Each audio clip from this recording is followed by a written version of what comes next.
नमस्कार, मैं श्रीमती इमर कौर राजकीय कन्या महाविद्यालय बूंदी से सहायक आचार्य गृह विज्ञान। बच्चों, आज हम बीए प्रथम वर्ष में पढ़ाया जाने वाला विषय टेक्सटाइल एंड लॉन्ड्री के बारे में पढ़ेंगे। इस विषय का एक चैप्टर जो कि हम पिछली कक्षा में शुरुआत कर चुके हैं, उसी के आगे अब आज हम वानस्पतिक रेशों के बारे में पढ़ेंगे। जो वानस्पतिक रेशे हैं उनमें पहले जो पढ़ाने जा रही हूँ, मैं आपको बताने जा रही हूँ, वो है कपास का रेशा। अब कपास के रेशे का उद्गम कहाँ से हुआ है, इस चैप्टर में हम पढ़ेंगे। इसकी निर्माण प्रक्रिया क्या है और इसकी विशेषताएं क्या है। तो सबसे पहले जो मैं बताने जा रही हूँ आपको बच्चों, वो है वानस्पतिक रेशा कपास। और कपास का जो उद्गम है वो कहाँ पर और कैसे हुआ, उसका उत्पादन कहाँ कहाँ होता है, ये मैं आपको बताऊँगी।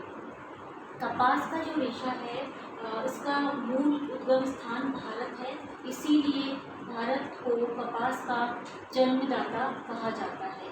क्योंकि भारत में अति प्राचीन काल से ही जो कपास का वस्त्र है, कपास से बनने वाले वस्त्र हैं, उनका उपयोग बहुतायत से होता आया है। बहुतायत से कपास के वस्त्र जो हैं वो भारत में ही बनाए जा रहे हैं। तो प्राचीन काल से ही ऐसा देखा गया है कि जो कपास है उससे बने वस्त्र जो थे बहुत प्रसिद्ध थे। कपास का उद्गम ईसा से 400 वर्ष पूर्व ही हो चुका था। इसका प्रमाण मोहनजोदड़ो और हड़प्पा की खुदाई से प्राप्त चांदी के उन बर्तनों से किया गया कि जिनके चारों ओर कपास के रेशे या जो रुई है लपेटे पाए गए। यानी कि जो कपास का जो उद्गम है वो ईसा से 400 वर्ष पूर्व हो चुका था। ये कैसे पता चला बच्चों में कि जो कपास का रेशा है वो रुई, हम कपास के रेशे को रुई भी कह सकते हैं, क्योंकि रुई के माध्यम से ही कपास का जो रेशा है वो बनाया जाता है। यानी कि रुई से ही कपास का रेशा निर्मित किया जाता है। तो जो कपास है वो ईसा से 400 वर्ष भी इसके प्रमाण मिले थे हमें। इसका प्रमाण मोहनजोदड़ो हड़प्पा की खुदाई से और उजागर हो गया, क्योंकि ये उनकी खुदाई में मिले चांदी के जो पुराने बर्तन हैं उनके चारों ओर ये लिपटे पाए गए थे। इसीलिए ईसा से 200 वर्ष पूर्व भारत में बने सूती वस्त्रों का निर्यात मध्य पूर्व देशों में भी होता था। वस्त्र की सौंदर्यता, टिकाऊपन, मजबूती और अद्वितीय कलाकृतियों के कारण ये उन देशों में भी इसकी इतनी मांग बढ़ी कि यहीं से वे वस्त्र यूरोपीय देशों में भी निर्यात किए जाने लगे। इन देशों में वस्त्र की विशेषताओं के कारण और भी अधिक मांग बढ़ने लगी।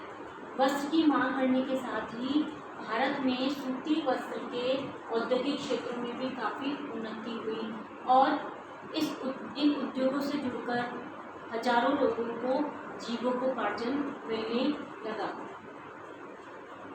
यूनानी इतिहास में भी सूती वस्त्र के उल्लेख मिलते हैं।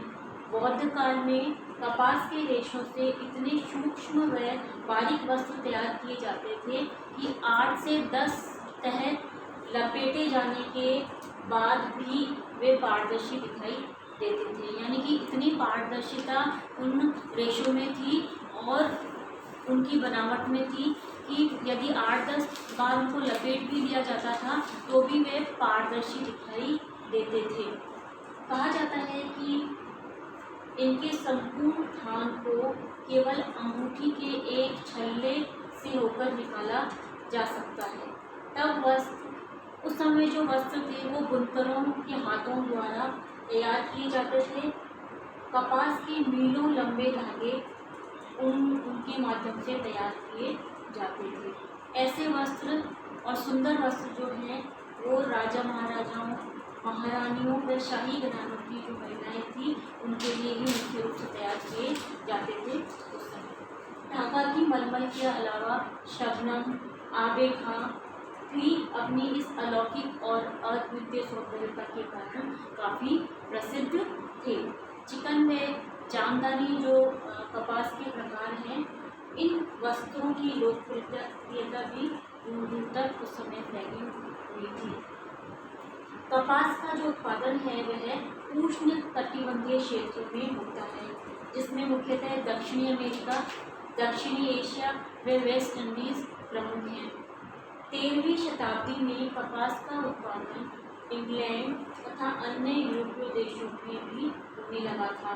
अमेरिका में कपास के उत्पादन का शुभारंभ है वो 17वीं शताब्दी में हुआ, परंतु आज वह कपास उत्पादन के क्षेत्र में विश्व में प्रथम स्थान पर है और दूसरा स्थान भारत का है।